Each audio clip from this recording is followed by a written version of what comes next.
কোরবানির জন্য মুন্সিগঞ্জের মীর কাদিমের গরুর চাহিদা থাকে অনেক বেশি। ইনজেকশন বা ট্যাবলেট ব্যবহার না করে স্বাস্থ্যসম্মত উপায়ে গরু মোটাতাজা করেন এখনকার খামারিরা। মুন্সিগঞ্জ প্রতিনিধি শহীদ হাসান তুহিনের রিপোর্ট, জানাচ্ছেন সাইরাত মাহমুদ।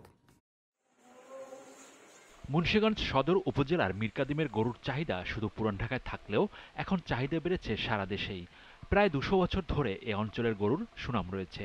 কোরবানির ঈদকে ঘিরে মীর কাদিমের খামারিরা এখন পার করছেন ব্যস্ত সময়। দু একদিনের মধ্যেই শুরু হবে বিক্রি।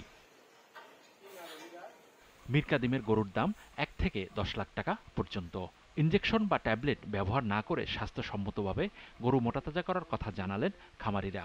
সারা বাংলাদেশের ভিতরে এই মীর কাদিমের গরুর একটা ঐতিহ্যটাই বেশি। এগুলা বেশিরভাগ নেয় ঢাকা। কেন আমাদের ভেজাল কোনো খাওয়ান নাই। সুস্বাদু গাছ, সাইলেজ, ভুট্টা আছে, আপনার বুটে ছোলা আছে, খিচুড়ি আছে, মুসনা কইলে আছে, বিভিন্ন আইটেম খাওয়ান আছে। সেই কারণে আমাদের গরুর মাংস চিলি সুস্বাদু থাকে। অনেক যত্ন করি, অনেক কি করি, লালন পালন করি। এই জায়গায় বেশি অংশ গরু বিক্রি হয়ে যায়, আমাকে বাজারে যাওয়া লাগে না। অনেক ডবল গরু আছে, কালা গরু আছে, লাল গরু আছে, ওই সাইডে ষাঁড় গরু আছে। জেলার প্রাণী সম্পদ কর্মকর্তা জানান, জেলায় ৫,২৬০টি গরুর খামার রয়েছে। এতে গরু আছে প্রায় ১/২ লক্ষ। মুন্সিগঞ্জ জেলা প্রাণী সম্পদে সমৃদ্ধ একটা জেলা। আসন্ন কোরবানি ঈদ উপলক্ষে এই বছর ৫,২৬০ জন খামারি গরু মোটাতাজাকরণ করেছি।